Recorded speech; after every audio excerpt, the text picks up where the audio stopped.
O ano de 2015 se configura por cortes na economia. Vários setores estão sentindo um aperto nas finanças e o desemprego já faz parte da vida de muitos trabalhadores. Uma saída para reduzir o número de demissões é o regime da layoff. Você já ouviu falar? Sabe quais são os direitos do trabalhador e do empregador que se submete a essa alternativa? A repórter Carolina Chaves tem mais informações. Em tempos de apertar os cintos com a economia desfavorável, onde puder diminuir as despesas está valendo para conseguir sobreviver à crise financeira. Para isso, o comércio utiliza os recursos legais para continuar com as portas abertas e preservar os postos de trabalho. Alcimar tem 2 lojas e uma fábrica de móveis. Em janeiro deste ano, ele deu férias coletivas aos 26 empregados. Mas não foi suficiente para dar um alívio para o bolso. Infelizmente, tivemos de baixar preço. Todos os nossos produtos, os produtos que a gente compra para poder fazer a manufatura dos armários, tiveram um aumento muito grande e nós, em vez de aumentarmos o preço do metro quadrado do armário, nós tivemos de diminuir. E hoje nós estamos trabalhando com a margem praticamente zerada de lucro. A indústria é o setor que mais sofre com a incerteza econômica e por isso os empresários têm adotado medidas para evitar a demissão em massa, como conceder férias coletivas. Outra possibilidade juridicamente lícita para reduzir custos é o chamado layoff. O layoff ele é a suspensão temporária do contrato de trabalho. Ele pode ser aplicado pelas empresas mediante acordo com os sindicatos. O sindicato tem que ter participação para a aplicação do layoff. De abril para cá, a demanda na loja de Alcimar reduziu 60%. E o prazo de entrega, que antes era de 120 dias, agora ele consegue finalizar o produto em 30, por causa da redução dos pedidos. Depois de baixar o preço e tirar o lucro, ele espera melhorar a saúde financeira da empresa. Apesar de precisar de mão de obra qualificada e levar 5 anos para treinar um funcionário, ele diz que não tem como segurar o empregado durante o acordo de layoff e teme o pior. Empresas pequenas como a nossa, é impossível a gente assinar um contrato com o governo, um acordo com o governo, onde eu vou ficar 1 ano sem poder demitir. É impossível. A empresa não aguenta nem 3 meses sem serviço nenhum. Quem está conosco no estúdio para ajudar nessa discussão é Paulo André Teixeira Urbano, procurador do Trabalho do Estado de Goiás, e Francisco Chagas Costa, presidente da Confederação Nacional dos Trabalhadores na Indústria da Construção do Mobiliário, Contricom. Bem, para começar o nosso programa, eu acho que seria interessante a gente contar um pouco da história do layoff. Quando apareceu, por quê, de que forma? Podemos começar com o doutor Francisco? A layoff, realmente já é regulamentada por uma lei 4.932 de 65.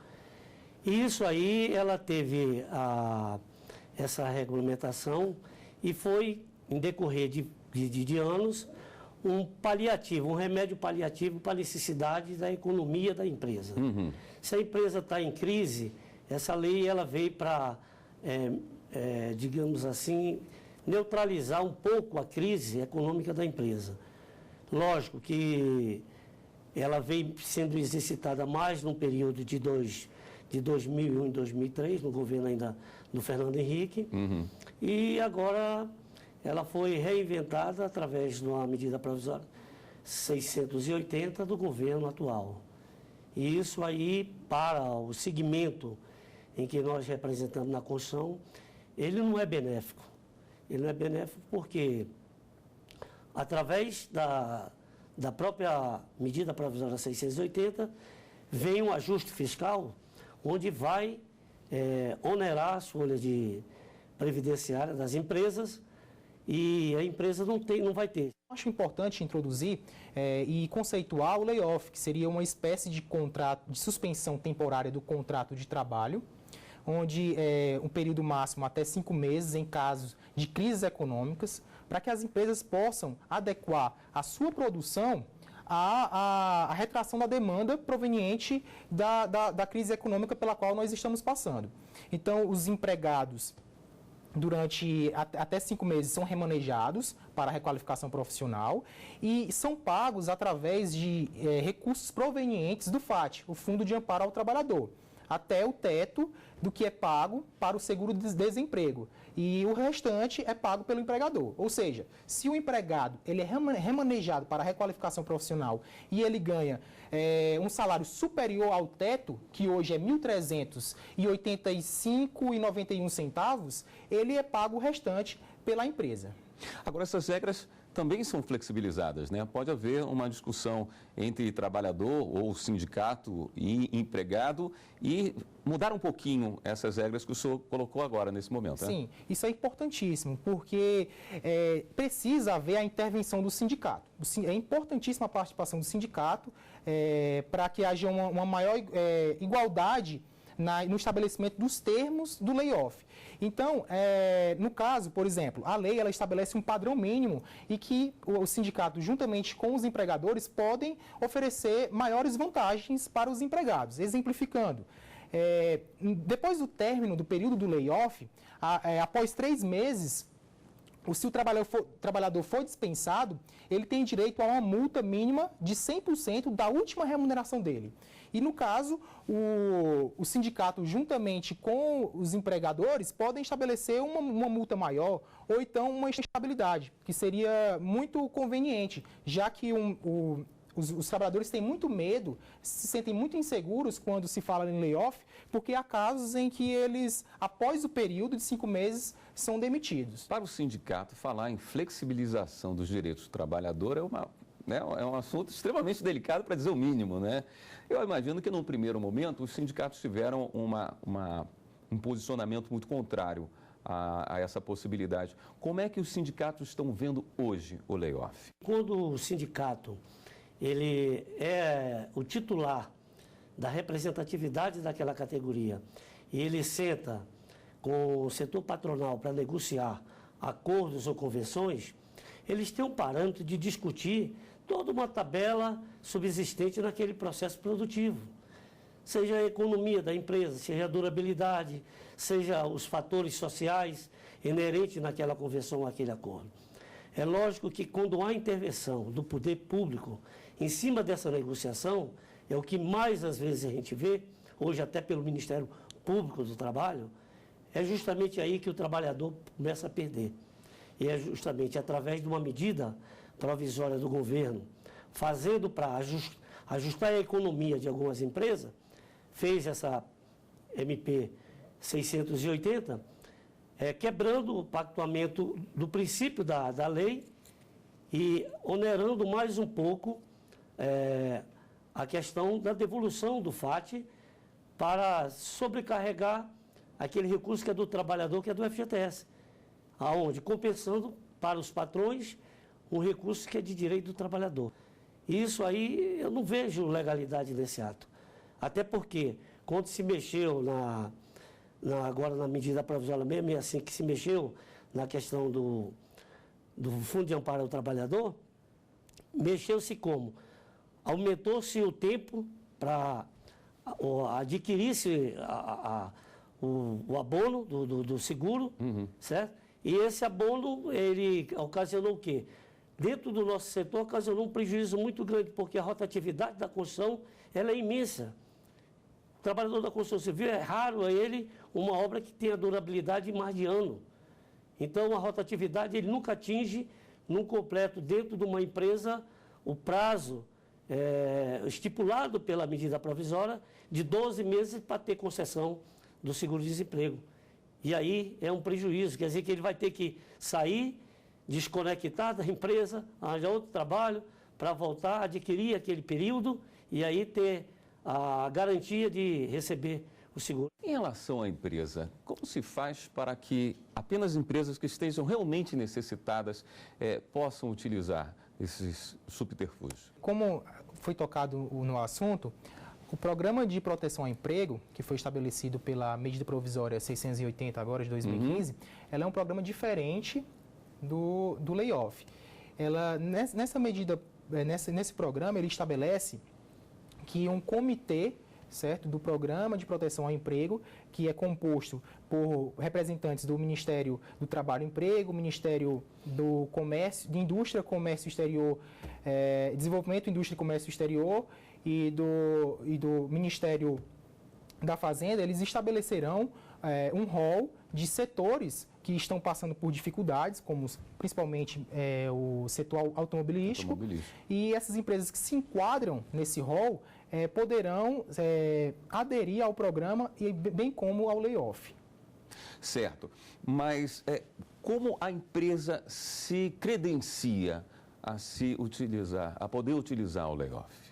Ela se credencia no momento em que ela se enquadra nesse rol, quando ela está passando por dificuldades financeiras, ela negocia com o sindicato, ela faz a comunicação prévia aos trabalhadores e, assim, ela pode estar credenciada a participar tanto do programa como do layoff.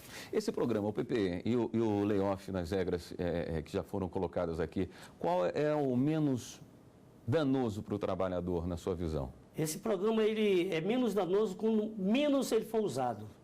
Para nós, a vantagem é mantermos a empregabilidade. Né?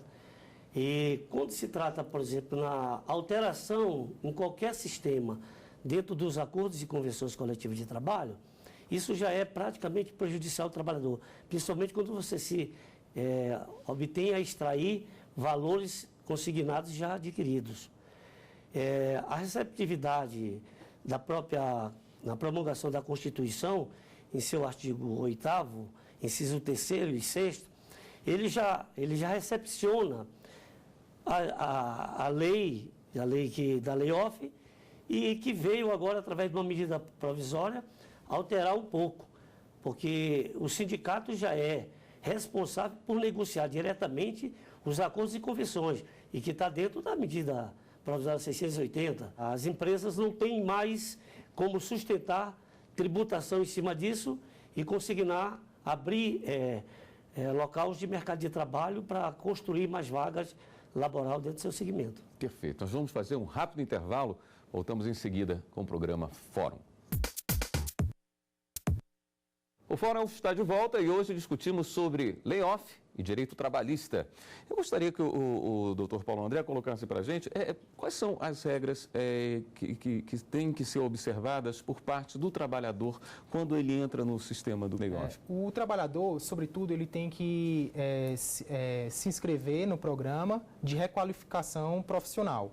É bom lembrar que ele pode, durante esse período de 2 a 5 meses, ele pode conseguir um outro trabalho paralelo. Ou seja, embora ele ainda mantenha esse vínculo com a empresa, ele está livre para poder aderir ou poder trabalhar em outra atividade para poder complementar a sua renda. Que não seja pelo sistema seletista. Inclusive? Pode sim, inclusive pelo seletista. Chama a atenção essa obrigatoriedade da requalificação profissional. Parte-se do princípio que o profissional não estaria exercendo bem aquela função? Como é que o senhor vê isso? Não, são pré-requisitos que existem dentro da layoff, né? É um pré-requisito. Mas, por outro lado, é uma oportunidade de crescimento. É uma oportunidade de crescimento profissionalmente para o trabalhador, porque a gente parte do pressuposto que nunca estamos habilitados totalmente, na sua totalidade, 100%. E aí, o que ocorre? Se o trabalhador ele tem aquele pré-requisito, mesmo como o doutor Paulo André falou, que ele tem que obedecer, sinceramente, arranjando outro emprego para complementar aquela renda que foi desonerada do salário dele, a partir do momento que suspende o contrato, encerra o tempo. Então, ele vai se qualificar. E aí, ao voltar, que volta a conta. É isso que é justamente prejudicial para nós, trabalhadores, o sistema da aplicação da lei off e também da medida provisória hoje instituída pelo governo, a 680. Pensando aí na proteção do trabalhador, existe alguma medida para que as empresas não utilizem por mais tempo do que o necessário? Ela pode utilizar do layoff quantas vezes quiser? Como é que funciona isso? No caso do layoff, só é possível a sua utilização até 5 meses durante um prazo de 16 meses. No caso do Programa de Proteção ao Emprego, a possibilidade de uso é de 6 meses, prorrogáveis até 12 meses. Então, essa é a diferença no prazo entre o Programa de Proteção ao Emprego e o layoff. O senhor havia citado agora há pouco que ele poderia ter um outro emprego, o trabalhador, quando está nesse período de suspensão do seu contrato. Mas ele não precisa ter esse curso? Se ele abandona o curso, se ele falta, como é que fica? Existe alguma situação que ele pode ser retirado dessa situação? Sim, inclusive é uma das possibilidades de encerramento, de extinção ex lege do layoff, que seria o caso de descumprimento pelo trabalhador, o não comparecimento ou ausência ao curso de requalificação profissional. Entretanto, esse curso de requalificação profissional, ele não toma o dia todo do trabalhador, então é possível que ele, em algumas hipóteses, havendo compatibilidade de horário, ele possa conciliar tanto o trabalho com a requalificação profissional. Empregadas grávidas estão protegidas? Sim, estão protegidas. Continuam protegidas porque elas vinham pagando a contribuição previdenciária, então elas continuam protegidas, inclusive com estabilidade, né? Se nesse período acontece, por exemplo, um caso que gere uma invalidez, como é que fica a situação do trabalhador? Ele continua dentro da sua proteção também? Ele continua amparado pela proteção, mesmo ausente do setor laboral, mas ele está protegido pela lei. A lei ela é ampla, né, no aspecto de proteção, convalidado os benefícios que ele tinha direito à suspensão do contrato. Ela não pode fugir disso daí. No momento de crise, não é interessante para o trabalhador, apesar de perder alguns direitos, ele continuar mantendo o seu emprego? Eu acho que essa que é a grande pergunta que se faz hoje. Até que ponto vale a pena? E se isso é benéfico ou é maléfico hoje para o trabalhador, mesmo na visão de um sindicalista. O senhor não acha que, pelo momento que o país atravessa, é interessante a manutenção do emprego?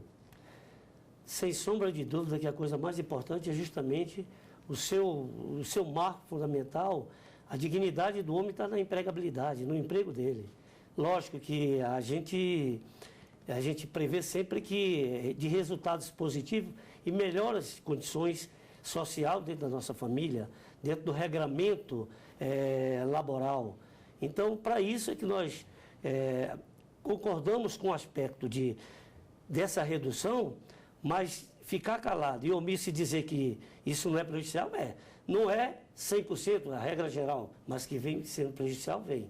Até porque existe uma mesa permanente da construção, e é uma das falhas muito grandes que a gente pode presumir do Executivo, e essa mesa permanente, dentro do setor da construção, ela é responsável a discutir esses pontos de vista, de onerar, desonerar a folha de pagamento, de proceder medidas provisórias alternativas do comportamento dessa 680. E não me lembro que eu faço parte da mesa, tenha sido convidado para discutir essa situação. Já lhe perguntar, na grande maioria das vezes, existe uma transparência? A empresa coloca os números reais na mesa para que vocês entendam a real situação que ela se passa e concordaram ou não?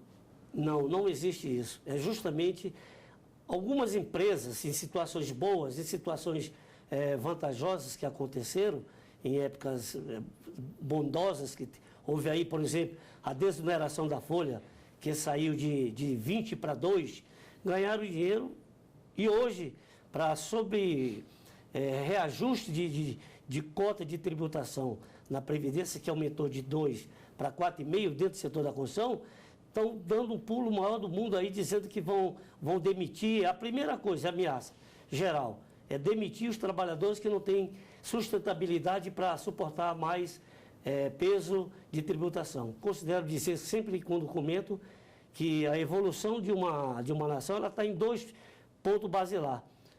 Primeiro é a agricultura e o segundo a construção. Se não houver esses 2 atividades econômicas, não haverá crescimento nem desenvolvimento em lugar nenhum do mundo.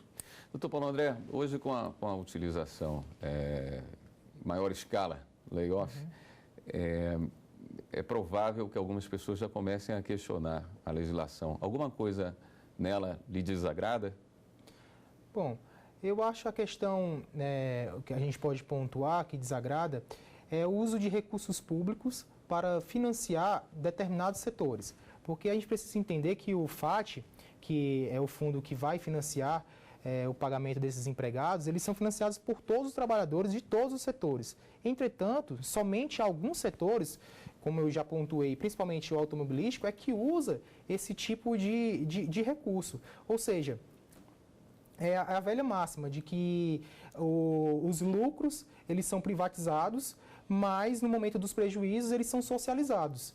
Ou seja, por que o governo subsidiaria somente determinados setores em prol de todos os trabalhadores, usando os recursos públicos que são financiados por todos os trabalhadores? Será que não seria melhor desonerar os tributos, que aí representaria mais dinheiro na mão da população, mais circulação de dinheiro e podendo até alavancar, de certa forma, a economia? Então, acho que fica a crítica, né? De que no momento do prejuízo, há uma socialização desse prejuízo. Todos os funcionários de uma empresa, quando existe a layoff, são inseridos nela? Gerentes, diretores, ou são alguns funcionários que são escolhidos para terem os seus contratos temporariamente suspensos? Que, em primeiro lugar, a empresa tem que se habilitar. E esse comitê de proteção, ele vai determinar o setor, o segmento, e quando termina o setor, o segmento, que dá a garantia de habilidade da empresa, é o conjunto todo, não escapa ninguém, tanto para incentivo e promoção e proteção do trabalho, como também para custos e benefícios. Ele não exclui A, B, C, não existe executivo e nem digamos assim, os serviços gerais. Todos estão dentro daquela proteção e que a lei ampara. Perfeito. Eu gostaria de agradecer imensamente a presença dos senhores aqui no programa e convidá-los a participar quantas vezes acharem que é interessante trazer o conhecimento aqui para o programa Fórum. E o Fórum de hoje vai ficando por aqui. Conversamos sobre layoff e direito trabalhista. Quem nos ajudou na discussão foi Paulo André Teixeira Urbano, procurador do Trabalho do Estado de Goiás, e Francisco Chagas Costa, presidente da Confederação Nacional dos Trabalhadores na Indústria da Construção e do Mobiliário, Contricom. Se você quiser participar do nosso programa, é só enviar sua sugestão para o e-mail forum@stf.jus.br. E você também pode rever esta e outras entrevistas no site. Basta acessar tvjustiça.jus.br. Obrigado pela sua audiência e até o próximo programa.